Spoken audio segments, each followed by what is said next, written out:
Hello सभी लोगों को हैप्पी दिवाली। अभी हम लोग देख रहे थे पिछली क्लास में पी ब्लॉक एलिमेंट्स का कुछ पार्ट देखे थे। अभी तक 2 क्लास हुआ है। तीसरा क्लास में हम लोग पी ब्लॉक का और कैरेक्टर को देखेंगे। आयनिक रेडियस तक गए थे। अब अगला कैरेक्टर हम लोग देखने जा रहे हैं, वो है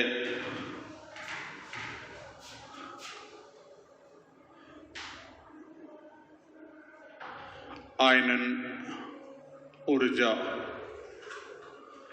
या आयनन विभव।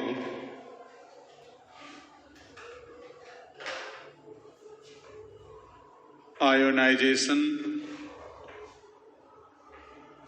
एनर्जी और आयोनाइजेशन पोटेंशियल।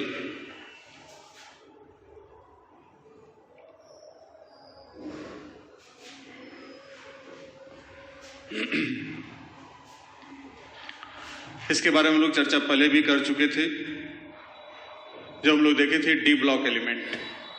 वहां भी डिफाइन किए थे, वहां बतलाए थे कि किसी भी परमाणु के गैसीय अवस्था में, कोई परमाणु का गैसीय अवस्था लेते हैं, उसके अंतिम कक्षा में उपस्थित इलेक्ट्रॉन को परमाणु से बाहर ले जाने के दौरान जितना ऊर्जा खर्च होगा उसे हम क्या कहेंगे, उसका आयनन ऊर्जा। और उस दौरान जो भी वर्क डन होगा, जो भी किया गया कार्य होगा, उसे हम कहेंगे उसका आयनन विभव। तो हम लोग उसी को देखते हैं, एक बार रिवाइज भी हो जाएगा। That amount of energy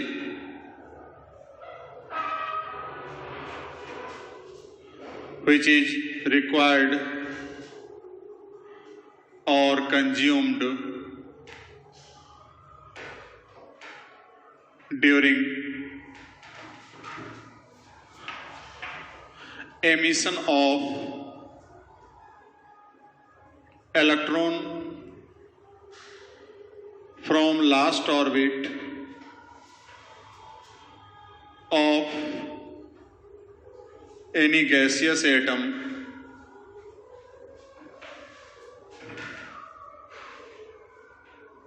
is called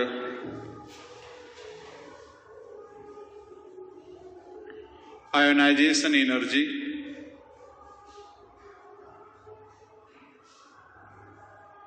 of that atom or element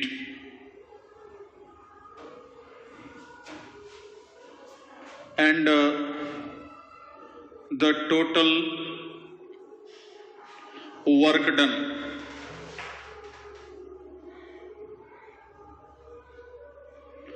during this phenomenon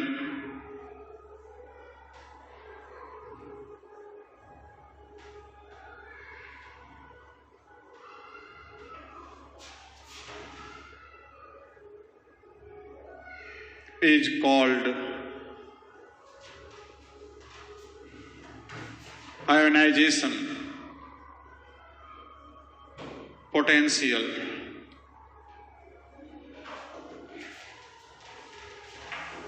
of same atom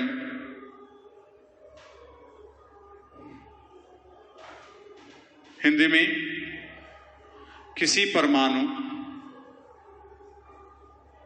के गैसीय अवस्था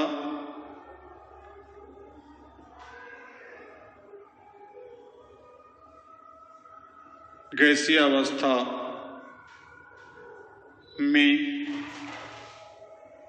परमाणु के अंतिम कक्षा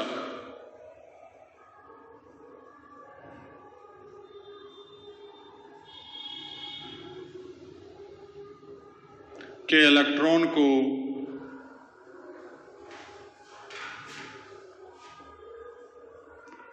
परमाणु से बाहर ले जाने के दौरान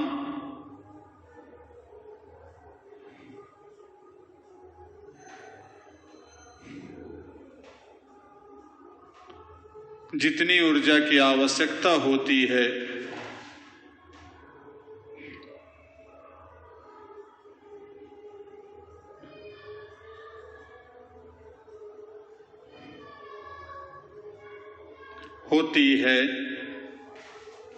उसे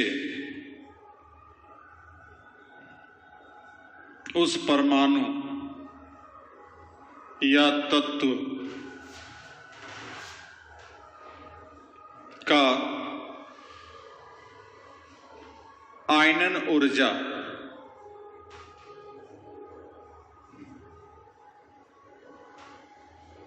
कहा जाता है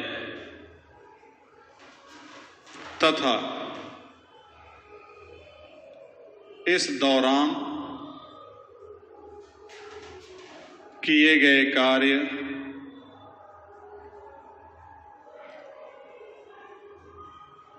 को उस परमाणु का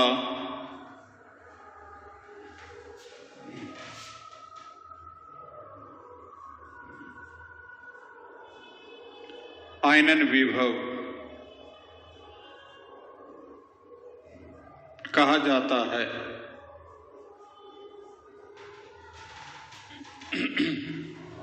तो यह परिभाषा है आयनन ऊर्जा और आयनन विभव का। फिर से एक बार समझ लें कि कोई भी परमाणु, जो भी परमाणु जिस अवस्था में हो, फिजिकल स्टेट जो भी उसका हो, उसको यदि हम गैसियस स्टेट में कन्वर्ट करके और उसके अंतिम कक्षा में जो उपस्थित इलेक्ट्रॉन है, सबसे लास्ट ऑर्बिट, सबसे अंतिम कक्षा, सबसे बाहरी कक्षा में जो उपस्थित इलेक्ट्रॉन है, उस इलेक्ट्रॉन को परमाणु से हम लोग क्या कर रहे हैं, बाहर ले जा रहे हैं। और बाहर ले जाने के दौरान जितना ऊर्जा खर्च होगा या जितनी ऊर्जा की आवश्यकता होगी, उसे हम उस परमाणु का आयनन ऊर्जा या मतलब उसका आयनाइजेशन एनर्जी कहा जाता है। अब इस दौरान जो वर्क डन होगा, किया गया कार्य होगा, उस किए गए कार्य को उसका आयनन विभव कहा जाता है। तो यह है आपका मैंने इसका डेफिनेशन आयनन ऊर्जा का और आयनन विभव का। लिख लिया?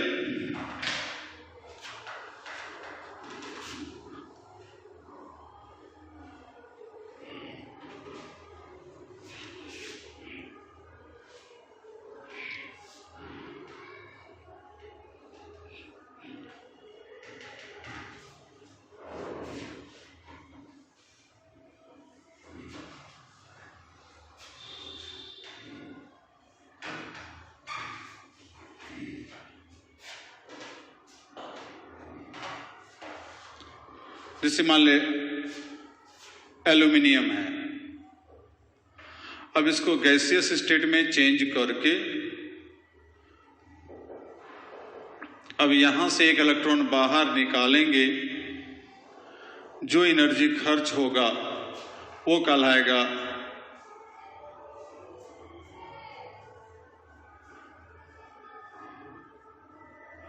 इसको कहते हैं first ionization energy.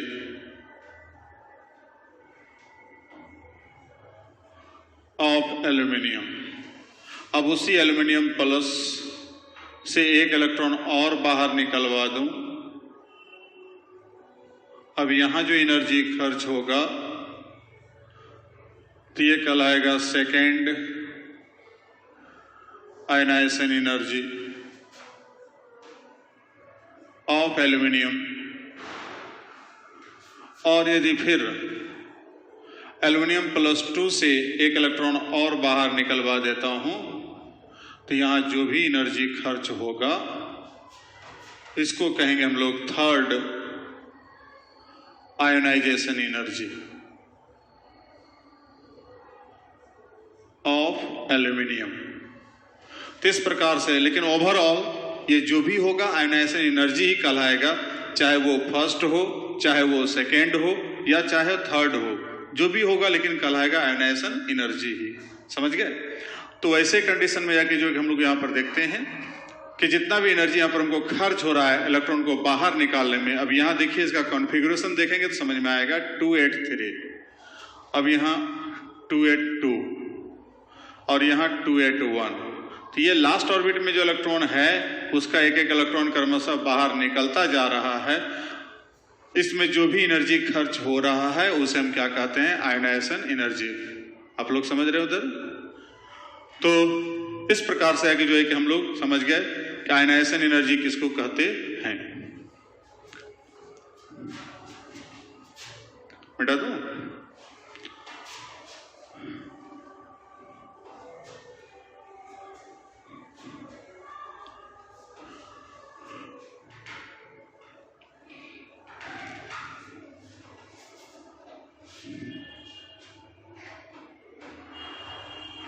Ionization energy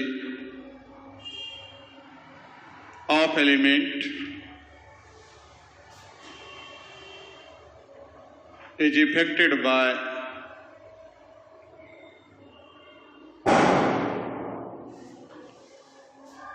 following two factors mainly। किसी भी परमाणु का, अच्छा एक चीज कहना है, बता दिए, भूल गए कि ऑलरेडी आयनाइजेशन एनर्जी और आयनाइजेशन पोटेंशियल दोनों एक ही चीज है। सिर्फ अंतर है परिभाषा के अनुसार से कि जितना एनर्जी खर्च होगा उसे हम कहेंगे आयनाइजेशन एनर्जी, और जितना वर्क डन होगा उसे हम कहेंगे आयनाइजेशन पोटेंशियल। लेकिन हमें फिजिक्स के अनुसार से ये भी मालूम होनी चाहिए वर्क और एनर्जी दोनों का जो है डायमेंशन सेम होता है, तो डायमेंशनली दोनों इक्वल है। अतः आयनाइजेशन एनर्जी और आयनाइजेशन पोटेंशियल मतलब आयनन विभव और आयनन ऊर्जा दोनों एक ही चीज है।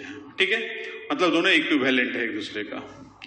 अब यहाँ पर हम लोग चलते हैं तो उसी के दोनों के हम मिला चलेंगे। अब कौन कौन फैक्टर का था? आयनाइजेशन एनर्जी ऑफ एलिमेंट तत्व का जो आयनाइजेशन एनर्जी है मुख्य रूप से निम्नांकित दो कारकों के द्वारा प्रभावित होते हैं। मुख्य रूप से और भी कारक होता है, लेकिन मेन यहाँ कारक हम लोग देखेंगे, चूंकि डी ब्लॉक में देख चुके थे। यहाँ पर जाकर के जो है कि हम लोग मेन दो कारक देखेंगे। पहला कारक है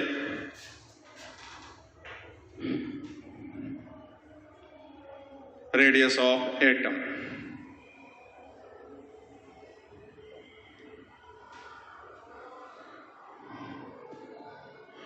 ionization energy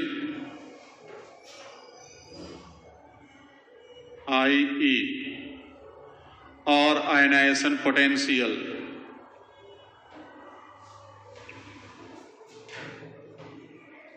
IP is inversely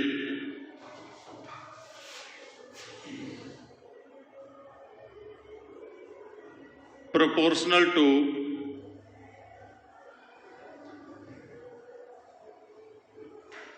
radius of atom।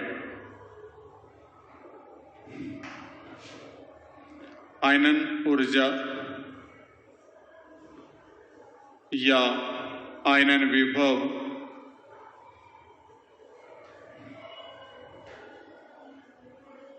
परमाणु की त्रिज्या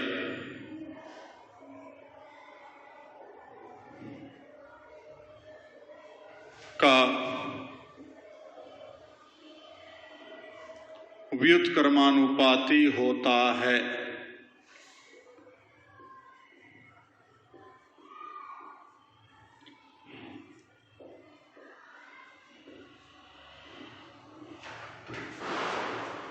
That is IP और IE 1 by radius of atom। So with increasing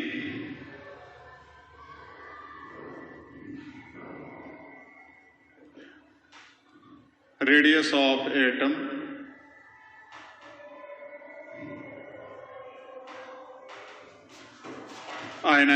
IP will decrease।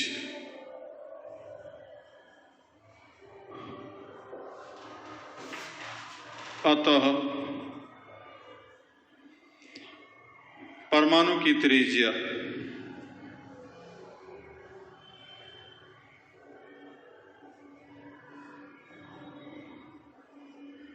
बढ़ने के साथ साथ IP का मान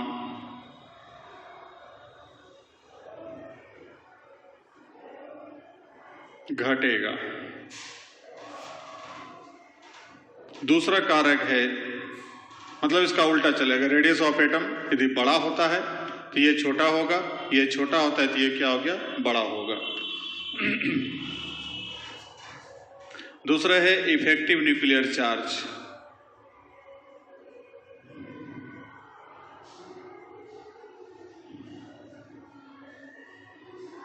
प्रभावकारी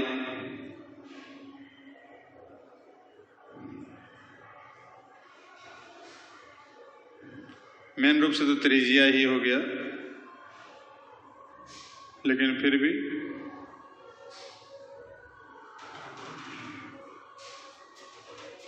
for same number of orbit IP of elements is directly proportional to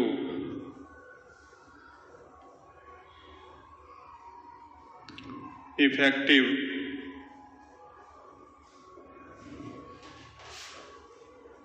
nuclear charge।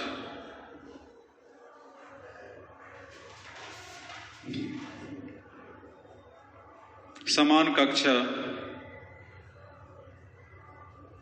के लिए या समान कक्षा युक्त तत्वों के लिए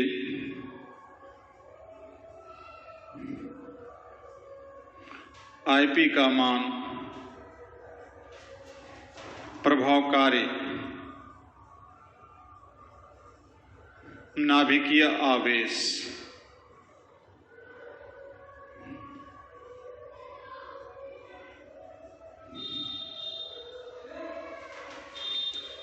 का समानुपाती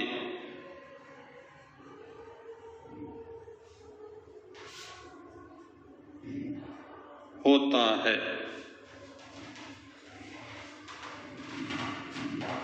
ठीक है, इसमें क्या होगा, कह सकते हैं हम लोग, that is IP is proportional to Z star और जेड इफेक्टिव।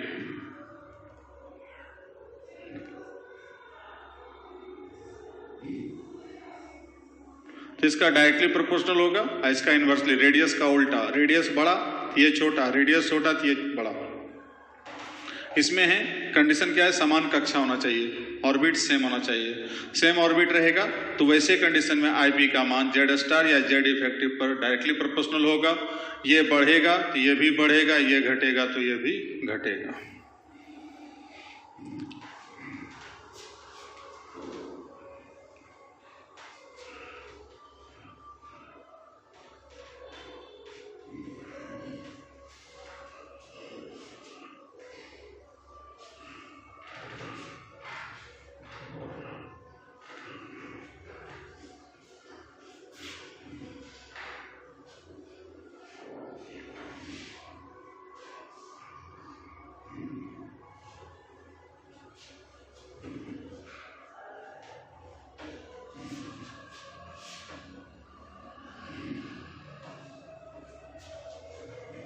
अब इस दोनों का क्या असर पड़ता है पी ब्लॉक के अंतर्गत पीरियोडिक टेबल में, उसको देखें तो ट्रेंड्स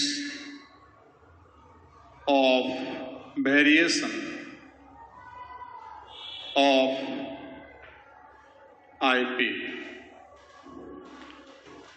आईपी के वेरिएशन का क्या क्रम है, क्या ऑर्डर है, उसको हम लोग यहां पर देख रहे हैं। तो पहले हम लोग देखें ग्रुप में, इन group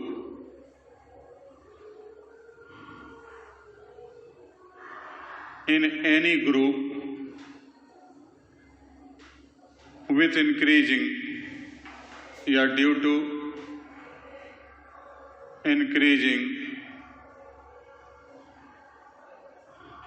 of radius of elements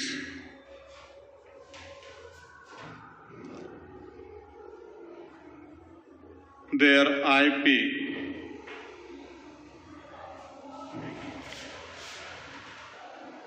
will decrease। किसी वर्ग में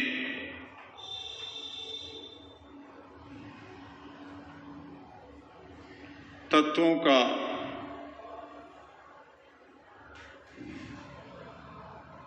त्रिज्या बढ़ने के कारण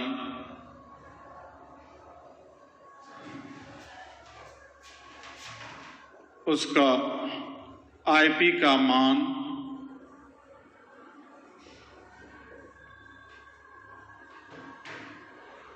घटता जाता है। तो किसी भी वर्ग में कि जैसे जैसे त्रिज्या का मान बढ़ रहा है तो ऑटोमेटिकली है, जस्ट अभी हम लोग देखे हैं कि त्रिज्या का मान जैसे जो बढ़ेगा तो आईपी का मान क्या होगा, घटेगा, क्योंकि आईपी उसका उल्टा चलता है। आईपी जाकर के जो है कि हमको जस्ट देखे कि आईपी प्रोपोर्शनल टू 1/रेडियस। तो रेडियस जाकर के जो है कि हमको ये जाकर के बड़ा होगा तो ये छोटा होगा, ये छोटा होगा तो ये बढ़ेगा। और हम लोग कल पिछले क्लास में देख चुके हैं कि किसी भी वर्ग में ऊपर से नीचे की ओर बढ़ते हैं तो तत्वों का जो है रेडियस बढ़ता जाता है, और रेडियस जब बढ़ेगा तो ऑटोमेटिकली आईपी का मान क्या होगा, घटेगा। एग्जाम्पल, जैसे group 5A elements nitrogen, phosphorus, arsenic, antimony, bismuth, UUP. अब रेडियस हम लोग देख चुके हैं पिछले क्लास में। Rn is smaller than Rp, it is smaller than Rs, S, it is smaller than Rsb, and it is smaller than Rbi, and then it is smaller than Ruup, अननपेंटियम। किस प्रकार से रेडियस क्रमशः क्या होगा, बढ़ता जाएगा। और रेडियस जब बढ़ता जाएगा तो ऑटोमेटिकली है कि आईपी का मान क्या होगा, घटेगा। तो नाइट्रोजन का आईपी सबसे अधिक फास्फोरस से, उसके बाद इसका जो है आर्सेनिक से, इसका अधिक Sb से, बिस्मथ से और यूयूपी से। अब सिमिलरली अदर ग्रुप की बात हम करें, अदर ग्रुप में भी यही बात होता है। क्या? तो ग्रुप 6A की बात करें या 16 ग्रुप की बात करें तो यहाँ पर ऑक्सीजन ज्यादा होगा, आईपी का मान जो इसका होगा, ऑक्सीजन बड़ा होगा सल्फर से, सल्फर का बड़ा होगा सेलेनियम से, ये टेल्यूरियम से, ये पोलोनियम से और ये UuH से। फिर हम लोग देखें ग्रुप 7A देखते हैं। तो ग्रुप 7A में फ्लोरीन ज्यादा होगा आईपी क्लोरीन से, इसका ज्यादा होगा ब्रोमीन से, इसका ज्यादा होगा आयोडीन से, इसका एस्टेटिन से, अनसेप्टियम से। और सिमिलरली ग्रुप 0 की बात जब करूं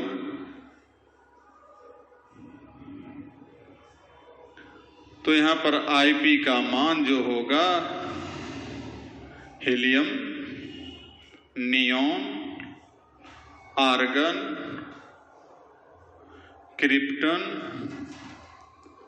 जेनॉन, रेडॉन,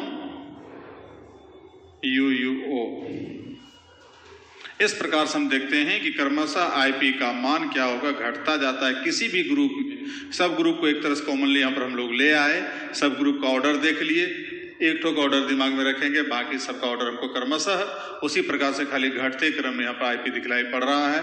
रेडियस बढ़ते क्रम में है और ये घटते क्रम में है। अब इसमें यदि क्वेश्चन आता है तो उसको हम आराम से डील कर सकते हैं कि कौन बड़ा होगा, कौन छोटा होगा, कि बढ़ते क्रम में क्या होगा, घटते क्रम में क्या होगा, उसको हम लोग बता सकते हैं। मिटा दूं?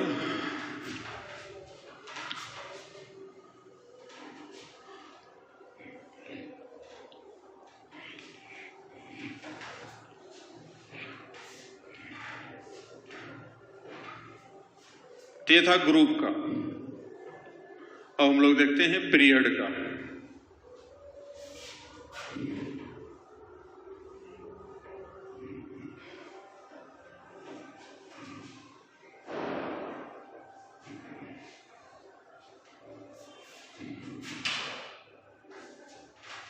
B number, in period, in any period due to decreasing radius of element,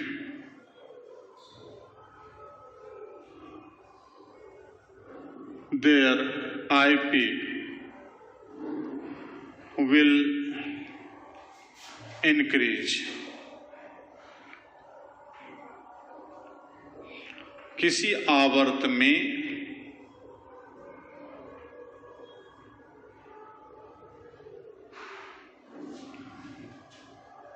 तत्वों का त्रिज्या क्रमशः घटने के कारण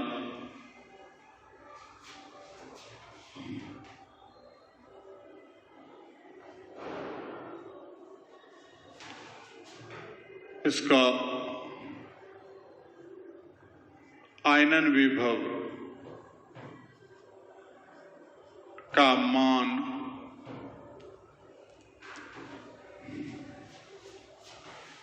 बढ़ता जाएगा। तो कोई भी पीरियड की बात करें, एग्जाम्पल के लिए जैसे यहां पर हम लोग देखते हैं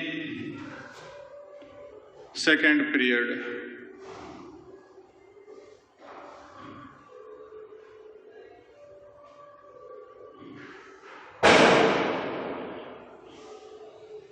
एलिमेंट्स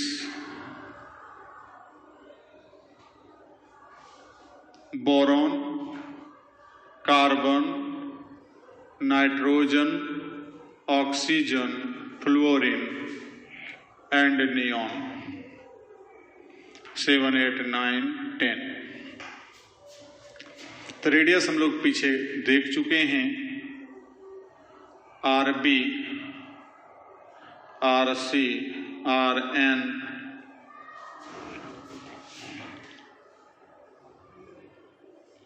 आरएनई। इसके कारण आईपी का मान जो है बोरॉन का कम होगा कार्बन से, नाइट्रोजन, ऑक्सीजन, फ्लोरीन, नियॉन। ठीक है। अब इसी प्रकार से सिमिलरली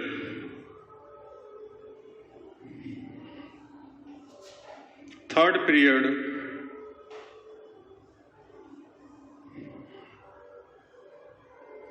का जो एलिमेंट है उसका आईपी का जो ऑर्डर होगा,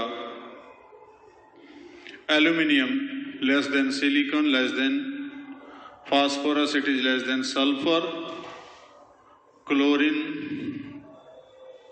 आर्गन। ठीक है। अब ये तो थ्योरेटिकली हुआ, सैद्धांतिक आधार पर ये ऑर्डर सही है, लेकिन प्रैक्टिकली जब देखा जाता है ये ऑर्डर गलत है। नाइट्रोजन ग्रेटर देन, ये प्रैक्टिकली थ्योरी इसके आधार पर ये सही है, लेकिन रियलिटी में जब उसका वैल्यू जब देखते हैं तो यहां पर पलट जाता है पासा। प्रैक्टिकली प्रायोगिक आधार पर देखते हैं तो मतलब होना चाहिए रियलिटी में ये, लेकिन इसका आईपी का मान देखते हैं तो 1400 कुछ किलो जूल एनर्जी होता है, इसका 1313 होता है। तो होना चाहिए इसको कम, इसको ज़्यादा, लेकिन होता है इसका ज़्यादा, इसका कम। ठीक उसी प्रकार फास्फोरस का होना चाहिए कम और सल्फर का ज़्यादा, लेकिन रियलिटी में फास्फोरस से ज़्यादा होता है, सल्फर का क्या होता है, कम होता है। तो ये दो जगह पर प्रैक्टिकली ऐसा वैल्यू जो निकाल के देखा गया है, उस आधार पर जब पाते हैं तो यहाँ पर हमको ये ऑर्डर नहीं प्राप्त होकर के ये ऑर्डर प्राप्त होता है। अब इसको हम लोग क्वेश्चन के रूप में देखते हैं, क्वेश्चन आंसर के रूप में। 11th में भी देखे, मैंने पीरियोडिक टेबल जो पढ़े होंगे तो उसको दिखाई पड़ा होगा, वहाँ पर बतलाया गया होगा। फिर एक बार यहाँ पर रिवाइज कर लेते हैं, क्योंकि ये क्वेश्चन आता है, बिहार बोर्ड में भी कई बार आ चुका है, सीबीएसई में भी आ चुका है। रीजनिंग क्वेश्चन है।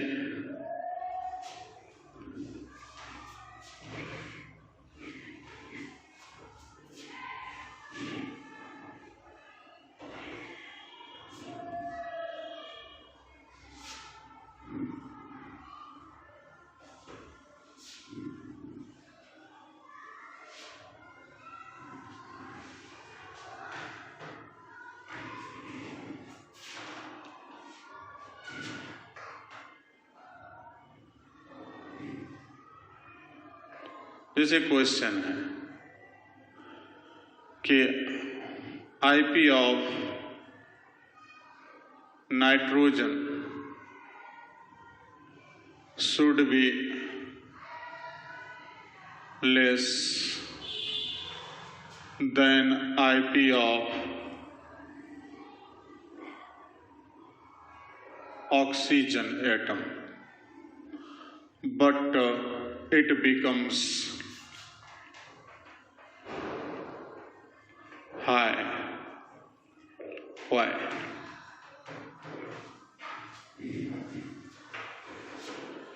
नाइट्रोजन परमाणु का आईपी का मान ऑक्सीजन परमाणु के आईपी के अपेक्षा छोटा होना चाहिए,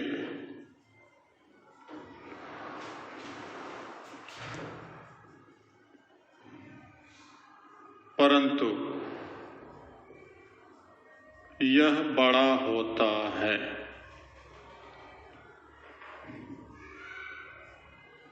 क्यों?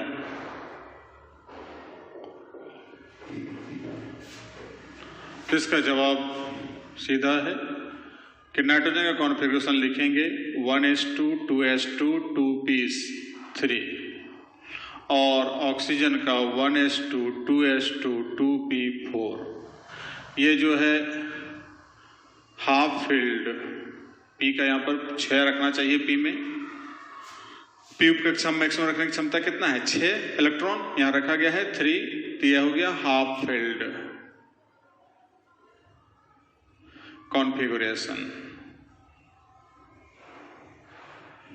और ये ना तो हाफ है तो neither half nor full field configuration, ना तो अर्ध भरा हुआ और ना तो पूर्ण भरा हुआ विन्यास है। Now according to Hund's rule, Hund का नियम क्या कहता है?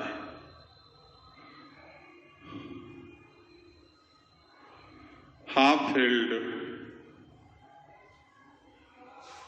Configuration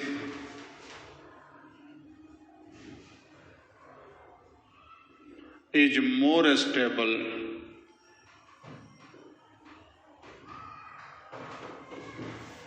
than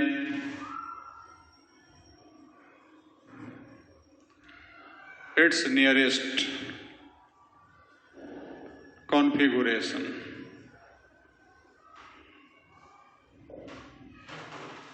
From which outer configuration of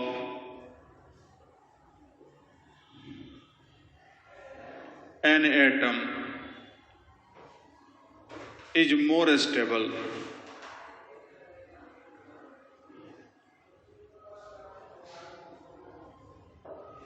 then high amount of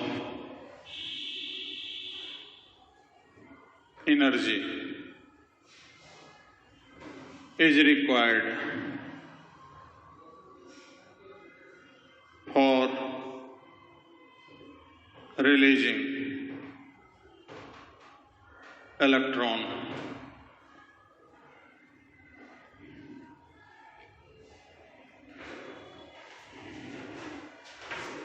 from its orbital. On this basis,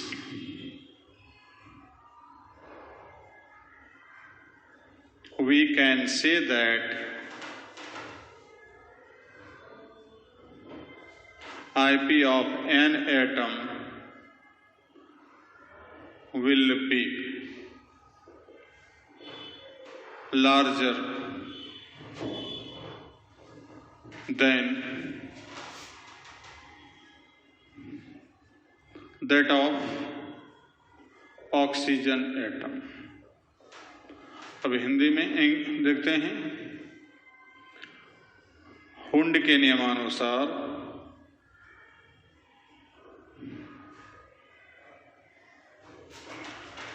अर्धभरा orbital का अर्धभरा हुआ विन्यास, सब ऑर्बिट का अर्धभरा हुआ विन्यास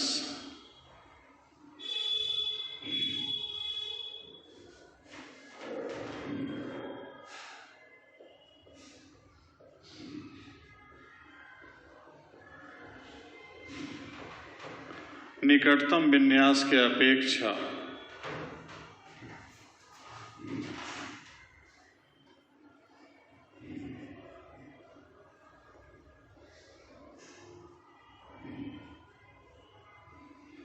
अस्थायी होता है,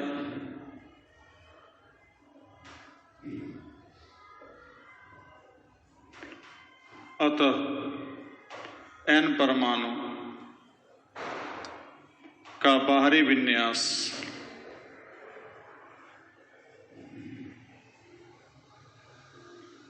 O परमाणु के अपेक्षा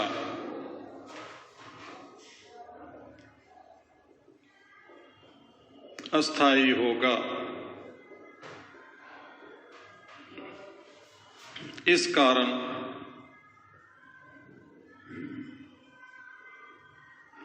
इसके उपकक्षा से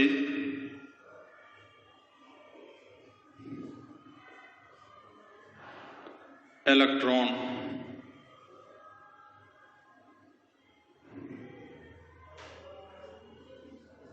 उत्सर्जित करने के दौरान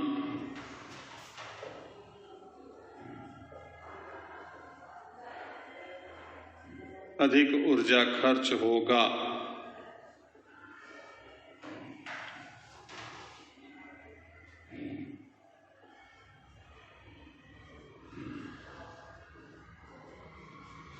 इस आधार पर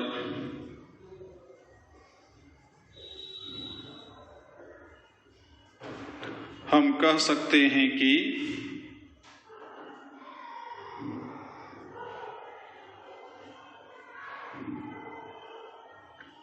ऑक्सीजन के आईपी के अपेक्षा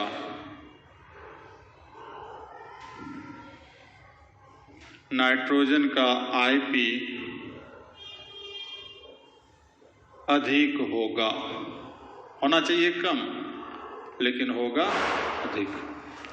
फिर से समझ लें एक बार कि हम लोग स्ट्रक्चर ऑफ एटम में पढ़ चुके हैं, विन्यास लिखने के लिए किसी भी एटम का विन्यास निकालने सीख जान चुके हैं। तो नाइट्रोजन का विन्यास जब लिखते हैं तो यहाँ 2p3 आता है, यहाँ पर 2p4 आ रहा है ऑक्सीजन में। ये हाफ फील्ड है, ये ना तो हाफ फील्ड है ना तो फुल फील्ड है। तो वैसे कंडीशन में हुंड के नियम के अनुसार से हम लोग ये भी जान रहे हैं कि हाफ फील्ड या फुल फील्ड विन्यास जो है अपने निकटतम विन्यास की अपेक्षा अधिक अस्थायी होता है। तो जिसके परिणाम स्वरूप ये अधिक अस्थायी होगा तो ये कम अस्थायी होगा। अब इससे इलेक्ट्रॉन निकालने में अधिक ऊर्जा खर्च होगी, इससे निकालने में कम खर्च होगी, जिसके परिणाम स्वरूप इसका आईपी का मान बढ़ जाएगा। इसका आईपी का मान क्या होगा? घट जाएगा। तुम लोग समझ गए? ठीक है, आगे बढ़े। तो ये था इस क्वेश्चन का जवाब।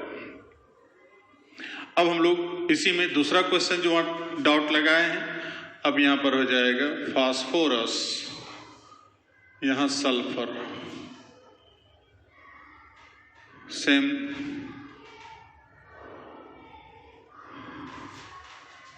तब यहाँ फास्फोरस का विन्यास लिखेंगे तो 1s2 2s2 2p6 3s2 3p3 और यहाँ सल्फर का विन्यास लिखेंगे 2s2 2p6 3s2 3p4। Same condition हम हाफ फील्ड, और ये हाफ फील्ड है, ये neither half nor full field. अब यहाँ पर सब कुछ वही लिखाएगा, खाली बस जहाँ जहाँ n एटम है वहाँ p कर दीजिए,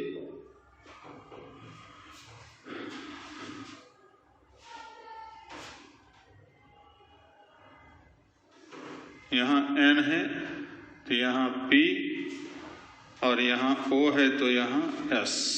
हिंदी में भी उसी प्रकार से n जहाँ है वहाँ p कर दीजिए और यहाँ O है तो S,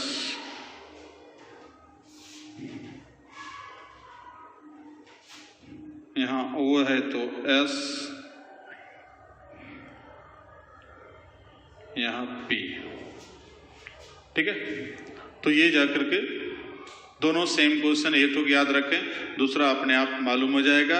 एक तो आईपी मैंने क्वेश्चन जो आज सेम सिमिलर है, इक्विवेलेंट है, कहीं कोई दिक्कत नहीं है। बस जहाँ जहाँ नाइट्रोजन था वहाँ फास्फोरस हो गया, जहाँ ऑक्सीजन था वहाँ पर क्या हो गया, सल्फर हो गया। इसलिए एक ढंग का क्वेश्चन ये है। लिख लिया? तो ये तो था subjective short answer type.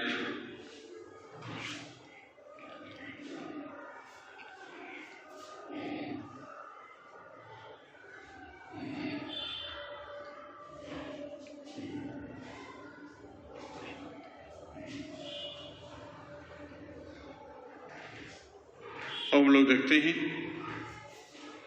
Objective question कुछ। जैसे ऑब्जेक्टिव क्वेश्चन कह दिया, which of the following has highest value of IP.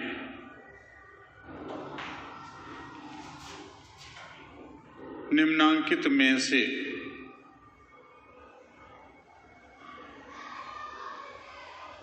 किसका आईपी का मान सबसे अधिक होगा? जैसे रेडियस वाला हम देखे थे उसी तरह से क्वेश्चन यहां भी उठता है। जैसे यहां पर चॉइस दे दिया आपको, ग्रुप में चलें तो phosphorus, nitrogen, arsenic, antimony, bismuth. तो आंसर हो जाएगा, अभी जस्ट देख चुके हैं कि ग्रुप में, ग्रुप 5 में देखिए नाइट्रोजन का सबसे अधिक है, तो आंसर हो गया B. Which of the following has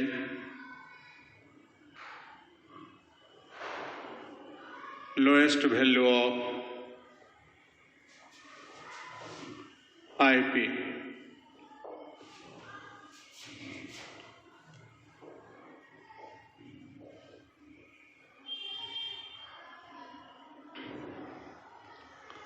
किसका आईपी का मान सबसे कम होगा?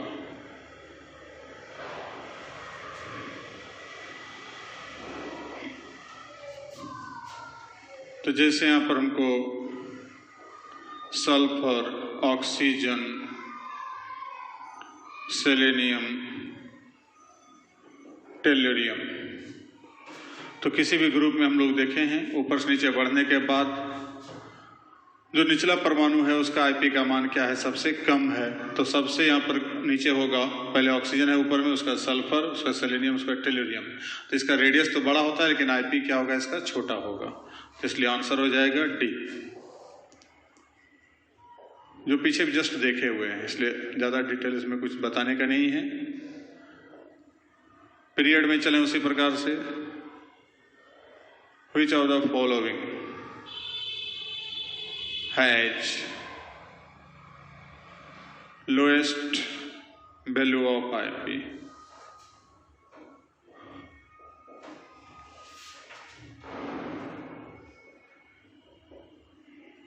निम्नांकित में से किसका आईपी का मान, चूंकि हम लोग पी ब्लॉक देख रहे हैं यहां पर अभी, तो पी ब्लॉक का ही एग्जाम्पल यहां रहेगा। ऐसे एस ब्लॉक भी इसमें जुड़ सकता है। तत्कालिक यहां पर समझ लीजिए नाइट्रोजन, बोरॉन, कार्बन, ऑक्सीजन। तो जस्ट अभी देखे हैं सेकेंड पीरियड में, तो सेकेंड पीरियड में क्या देखे, बोरॉन का सबसे कम है और फ्लोरीन का सबसे अधिक है, सॉरी नियोन का। तो वैसे कंडीशन में यहाँ पर हमारा क्या हो गया, बोरॉन। आंसर हो गया बी।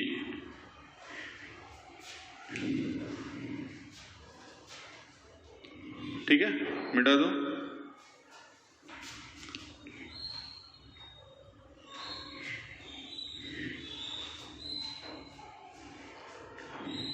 लिख लिया इसको, आप लोग लिखे हो,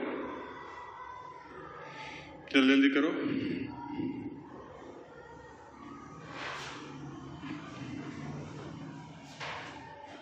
शाम होने जा रही है, फटाफट।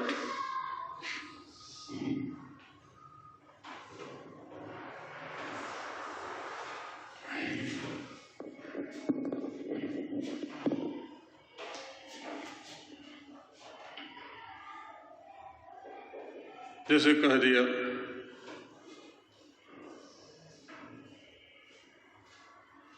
which of the following order is correct for increasing order of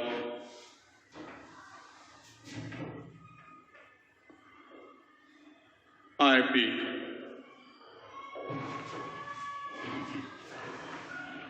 IP के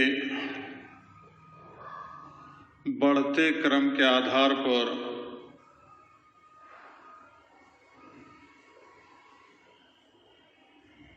निम्नांकित में से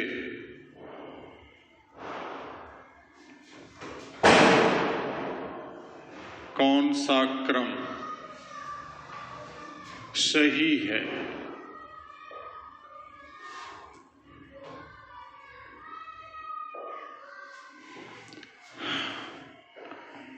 जैसे आले हमको कह दिया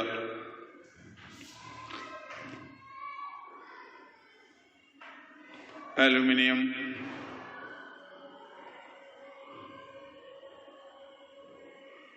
सिलिकॉन, एल्यूमिनियम, सिलिकॉन, सल्फर,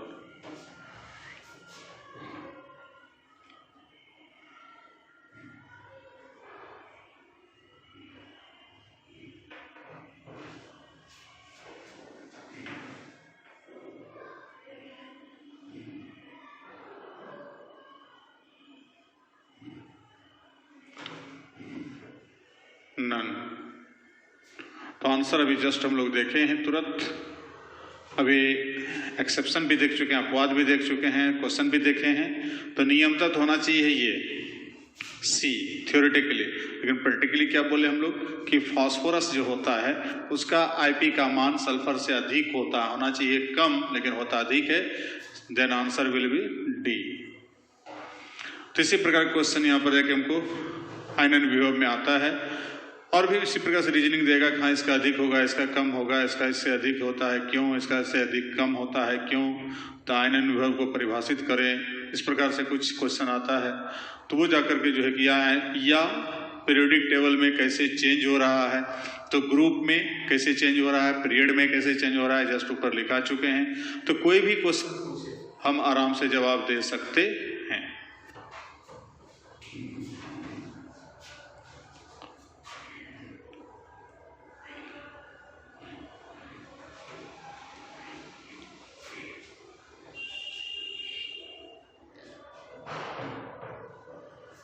अब नेक्स्ट हम लोग अगला टॉपिक देखते हैं, इलेक्ट्रॉन एफिनिटी।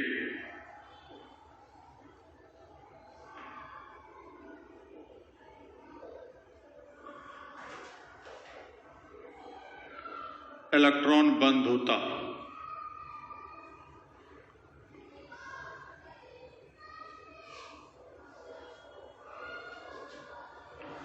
तो इसका परिभाषा भी वहां बता दिए थे कि that amount of energy, D block में बताए थे, which is released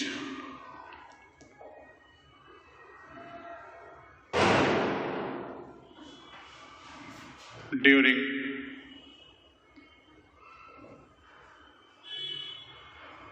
entrance of electron in last orbit of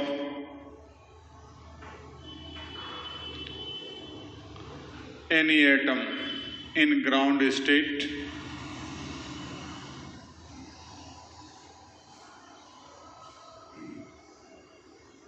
is called its electron affinity.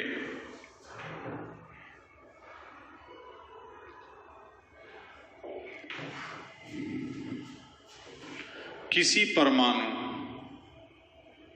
या हम लोग कह सकते हैं भूमिज अवस्था में या आद्य अवस्था में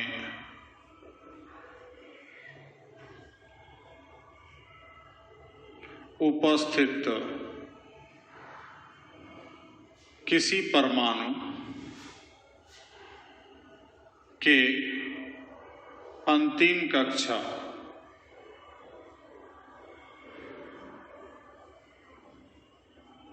में इलेक्ट्रॉन के प्रवेश के दौरान मुक्त होने वाले ऊर्जा को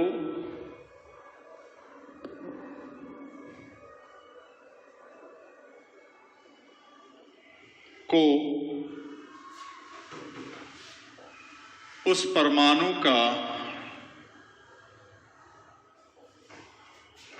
इलेक्ट्रॉन बंधुता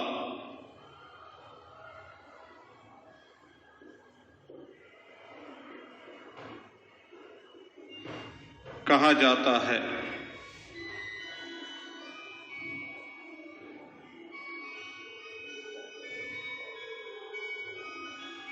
It is also called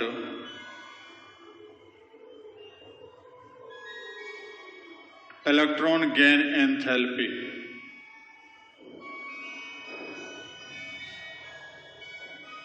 इसे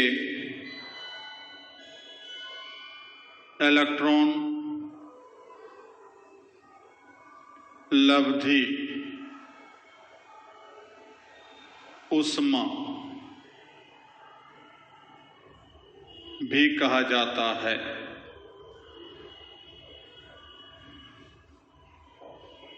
It is denoted by EA. इसे EA के द्वारा दर्शाया जाता है, मतलब EA के रूप में दर्शाते हैं। तो इसमें हम यहाँ पर समझ आए कि जैसे कोई परमाणु है, दैट इज कोई भी परमाणु जैसे F है 27, अब इसमें एक इलेक्ट्रॉन प्रवेश करा दिया इसके लास्ट ऑर्बिट में। अब यहाँ पर F-1 हो रहा है, इस दौरान कुछ एनर्जी मिलेगा। तो जो एनर्जी मिला इसी को कह दिए EA ऑफ फ्लोरीन। मतलब जितना एनर्जी रिलीज होगा इस परमाणु के अंतिम कक्षा में इलेक्ट्रॉन को प्रवेश कराएं। यहाँ देखिए विन्यास क्या हो गया, 2 8 हो गया ना। यहाँ पर 7 था लास्ट में, यहाँ कितना हो गया बैलेंस इलेक्ट्रॉन, यहाँ पर 8 हो गया, क्योंकि इस इलेक्ट्रॉन को इंट्रेंस करा रहे हैं इसमें। तो इंट्रेंस कराने के दौरान जितना एनर्जी रिलीज होगा उस एनर्जी को हम लोग क्या कहेंगे, इसका इलेक्ट्रॉन एफिनिटी। इलेक्ट्रॉन एफिनिटी का दूसरा नाम है इलेक्ट्रॉन गेन एंथैल्पी, और इसको दर्शाते हैं EA के द्वारा। लिख लिया होगा।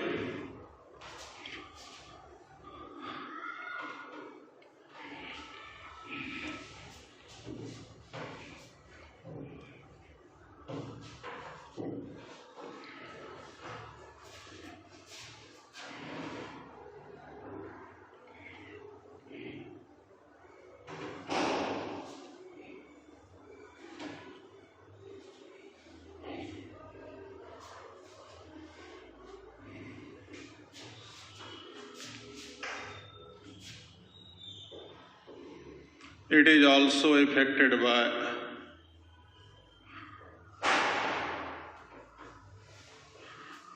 following factors। ये भी कुछ कारकों के द्वारा प्रभावित होता है। जैसे पहला, इलेक्ट्रॉन एफिनिटी, यहाँ रेडियस ऑफ एटम पर डिपेंड करेगा।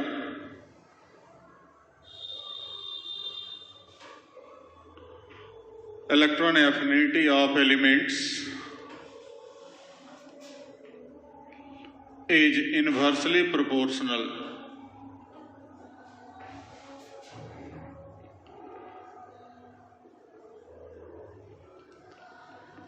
to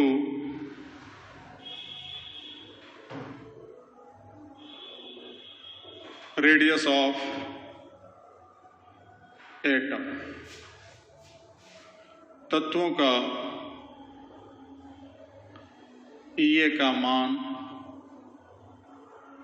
परमाणु की त्रिज्या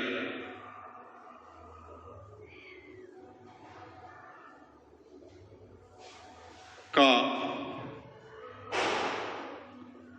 व्युत्क्रमानुपाती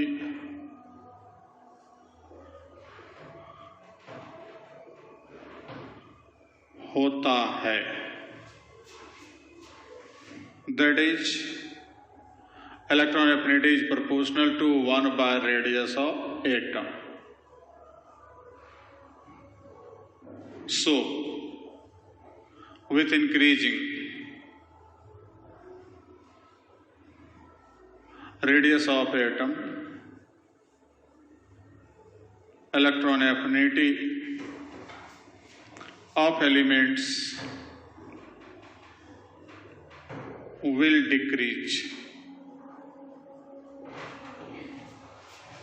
अतः तत्वों का त्रिज्या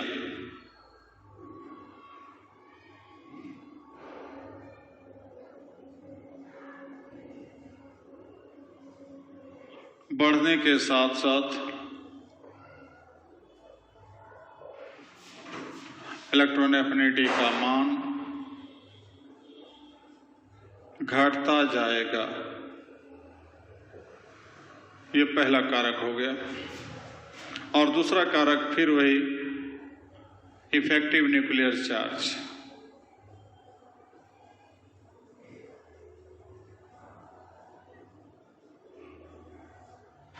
यहां भी वही बात होगा, for same number of orbit.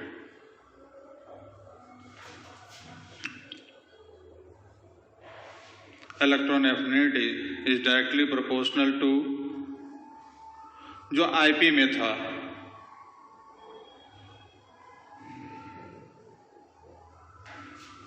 बोले तो Z स्टार और Z if.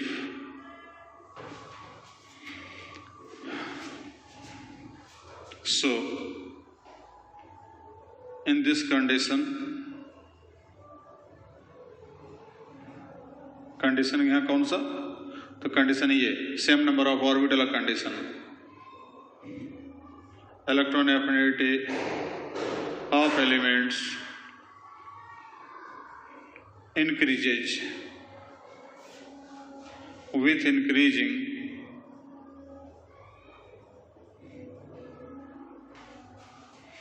effective nuclear charge.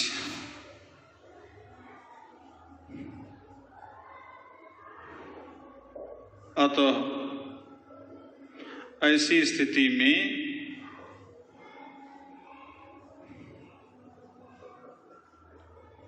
तत्वों का प्रभावकारी नाभिकीय आवेश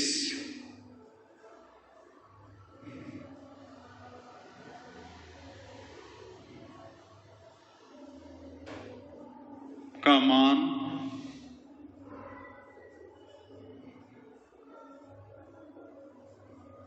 बढ़ने के साथ साथ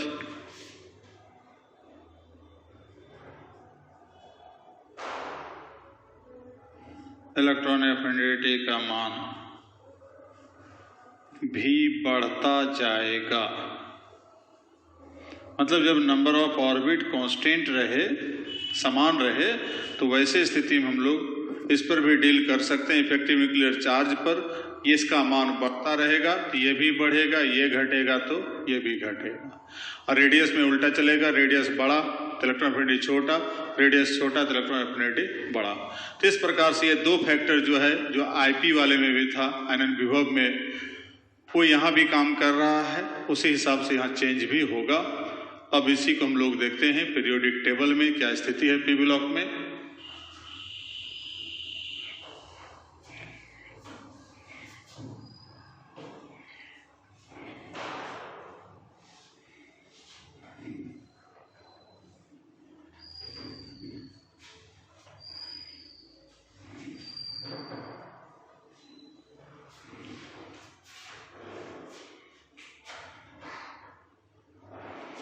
Trends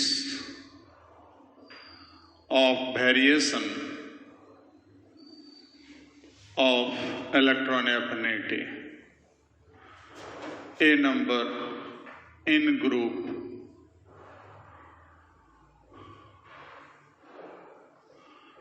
in any group from top to bottom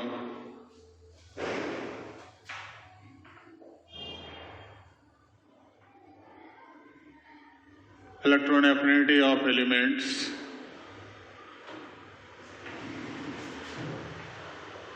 will decrease due to increasing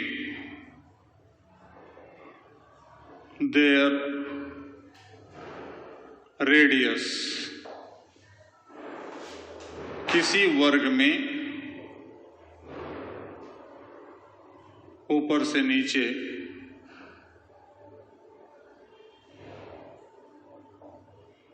तत्वों का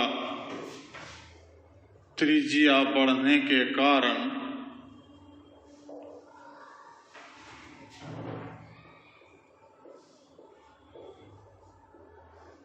इलेक्ट्रॉन एफिनिटी का मान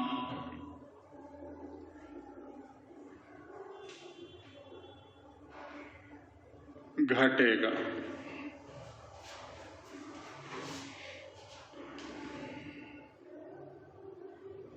एग्जाम्पल के लिए ग्रुप 5A, तो डायरेक्ट हम लोग देखें रेडियस का क्या स्थिति है। Rn, Rp, Ras, Rsb, जो जस्ट थोड़ा देर पहले देखे थे, Rbi। तो इलेक्ट्रॉन एफिनिटी जो होगा उल्टा चलेगा, नाइट्रोजन का ज्यादा होगा,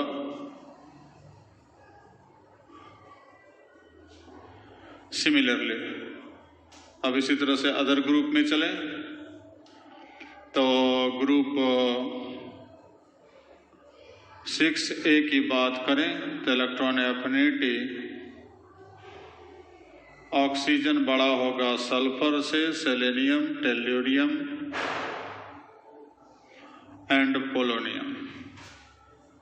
ग्रुप 7A की बात करें, फ्लोरीन, क्लोरीन, ब्रोमीन, आयोडीन, एस्टेटिन। ठीक, अब यहां पर फिर ऑब्जेक्शन है, फ्लोरीन ज्यादा होता है, कम होता है क्लोरीन से, यह प्रैक्टिकली। अब इसका आंसर जस्ट आगे दे रहे हैं, ये थ्योरेटिकली। सिद्धांत के आधार पर यह सही है, लेकिन प्रैक्टिकल जब देखते हैं तो ये सही है। तो यहां पर थोड़ा सा याद रखना है। जस्ट हमें देख रहे हैं क्वेश्चन, लिख लीजिए इसको कि यहां पर किसी भी ग्रुप में ऊपर से नीचे बढ़ते हैं, तत्वों का त्रिज्या बढ़ने के कारण इलेक्ट्रॉन एफिनिटी का मान घटेगा। जस्ट हम लोग पीछे पढ़ चुके हैं। तो त्रिज्या बढ़ता जा रहा है, जिसके परिणाम स्वरूप इलेक्ट्रॉन एफिनिटी का मान भी यहाँ पर क्रमशः क्या होगा, घटता जाएगा। नाइट्रोजन का हमको ज्यादा होगा, फास्फोरस इस सब की तुलना में।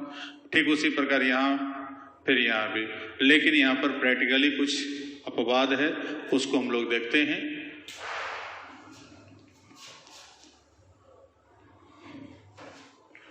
इसका आंसर भी तुरंत देख रहे हैं।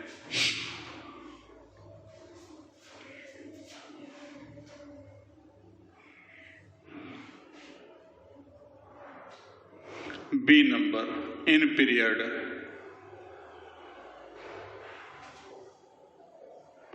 in any period electron affinity of elements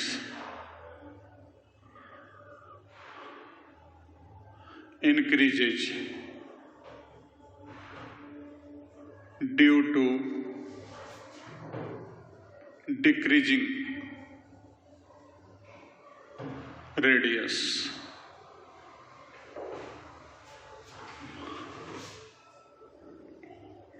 किसी आवर्त में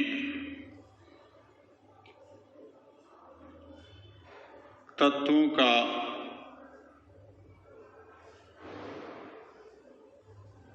त्रिज्या घटने के कारण इलेक्ट्रॉन एफिनिटी का मान बढ़ता जाता है।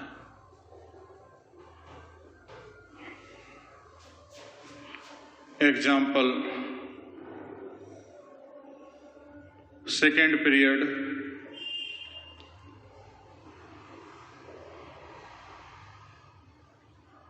तो lithium, sorry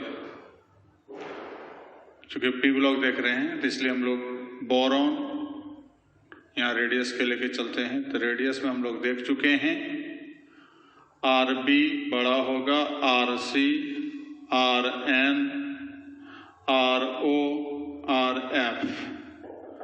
therefore electron affinity जो होगा बोरॉन का कम होगा, कार्बन का उससे, नाइट्रोजन उससे, ऑक्सीजन, फ्लोरीन। थर्ड पीरियड की बात करें, सेम कंडीशन, तो electron affinity direct aluminium, silicon, phosphorus, sulphur और जाके क्लोरीन। वो एकदम सब कुछ वही कंडीशन है जो आईपी में देखे हैं, कहीं कोई अंतर इसमें नहीं है। जो भी ग्रुप में लफड़ा था तो बस ग्रुप में खाली देखते हैं। अब एक क्वेश्चन खाली देख लेते हैं, उसके बाद यहां तक लिख लिए।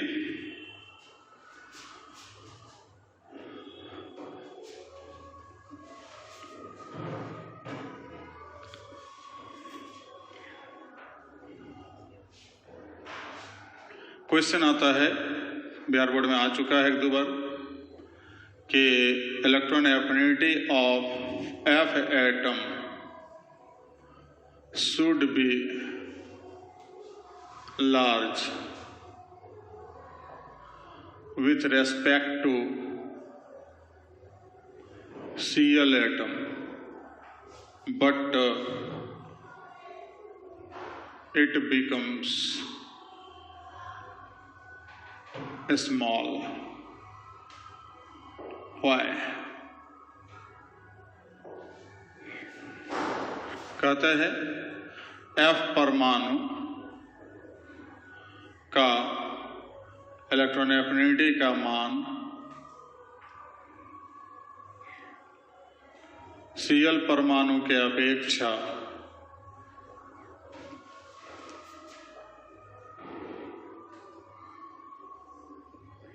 अधिक होना चाहिए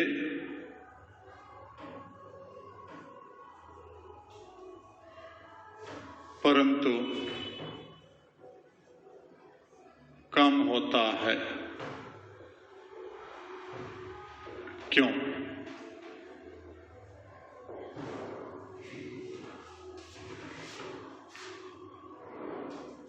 तो हम लोग देखते हैं F का विन्यास 27, Cl का 287।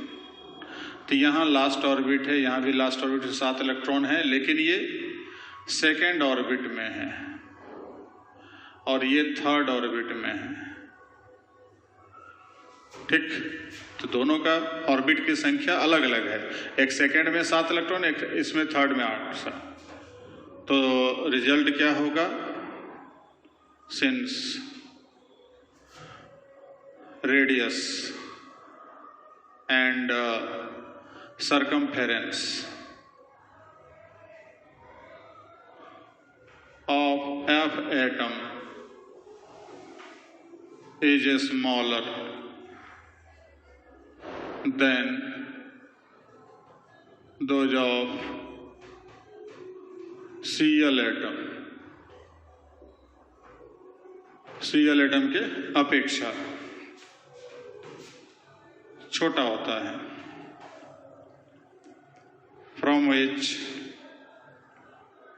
जबकि इलेक्ट्रॉन की संख्या यहाँ समान है, तो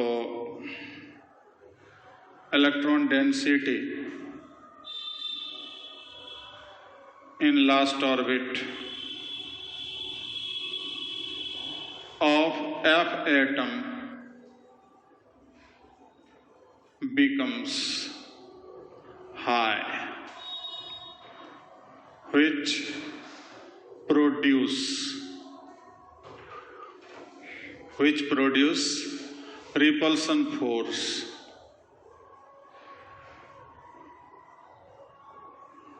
during entrance of electron in F atom. So some energy are consumed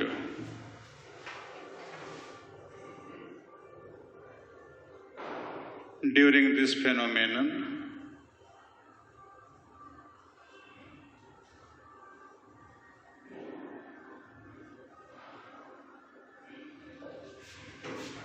which causes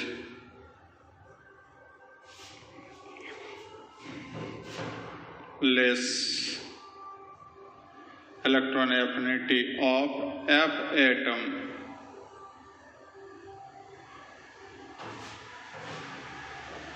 with respect to Cl atom.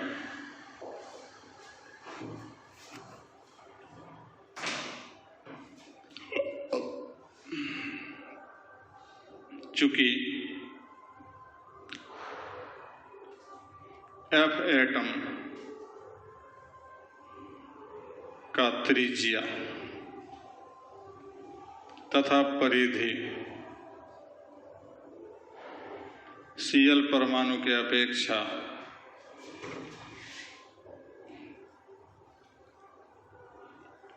छोटा होता है, जिससे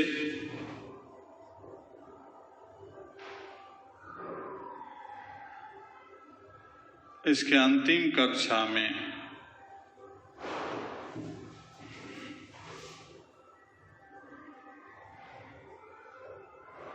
इलेक्ट्रॉन का घनत्व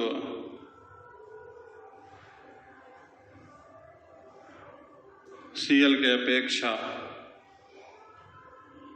बढ़ जाता है, जो इलेक्ट्रॉन के प्रवेश के दौरान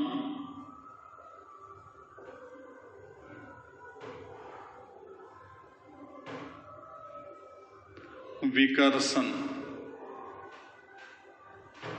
बल उत्पन्न करता है।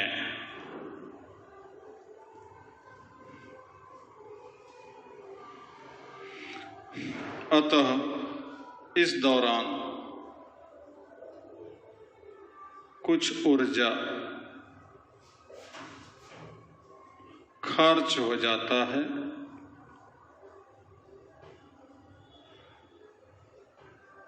तथा F परमाणु का EA का मान, इलेक्ट्रॉन एफिनिटी का मान Cl परमाणु के अपेक्षा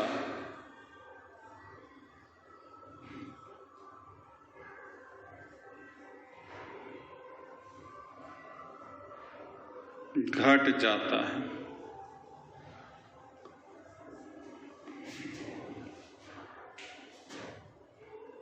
लिख लिया? समझा देते हैं इसको। अब यहां होता है क्या है, समझिए कि जैसे मान लीजिए कहीं बैठने का छोटा जगह है, उसमें 4 आदमी बैठा हुआ है, और थोड़ा सा बड़ा जगह है, उसमें भी 4 आदमी बैठा हुआ है। तो ये रिजल्ट क्या है? छोटे जगह में भी 4 आदमी, बड़े जगह में भी 4 आदमी। तो छोटा वाला में जगह कम रहने के कारण घनत्व तो बढ़ गया। अब 5वां को वहां प्रवेश कराना है, तो 5वां को जो प्रवेश कराना है दोनों जगह पर, तो जो बड़ा वाला है वहां तो आसानी से प्रवेश कर गया, वहां कोई लफड़ा नहीं है।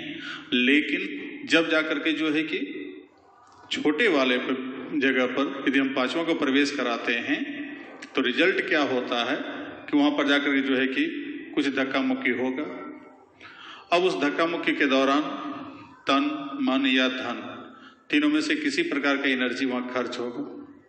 धक्का मुक्की किया तो तन का एनर्जी, समझाया बुझाया तो मन का एनर्जी, या कुछ खिला पिला दिया तो धन का एनर्जी। तो किसी भी तरह से एनर्जी खर्च हो रहा है। तो ठीक वही कंडीशन यहाँ भी हो रहा है कि इसमें यदि इलेक्ट्रॉन प्रवेश कराते हैं तो कुछ एनर्जी खर्च होगा, इसमें उतना खर्च नहीं होगा क्योंकि घनत्व यहाँ कम है। रिपल्सन फोर्स यहाँ नहीं लग रहा है उतना, यहाँ रिपल्सन फोर्स अधिक लग रहा है। अतः इसका एनर्जी कुछ घटेगा। जो एनर्जी लेकर इलेक्ट्रॉन आ रहा था वो कुछ खर्चा कर दिया तो इसका एनर्जी कुछ घट जाएगा, इसका एनर्जी ज्यों का त्यों रहेगा। इसलिए इसका इलेक्ट्रॉन एफिनिटी का मान नियमतः घट जाता है और इसका जो है कि बढ़ जाता, माने उसके तुलना में बड़ा हो जाता है। तो ये था इलेक्ट्रॉन एफिनिटी से रिलेटेड क्वेश्चन। अभी तक का आज का टॉपिक यहीं तक। फिर से एक बार आप लोग को और आप लोग के परिवार वालों को हैप्पी दीपावली। ठीक है, मिलते हैं अगले क्लास में।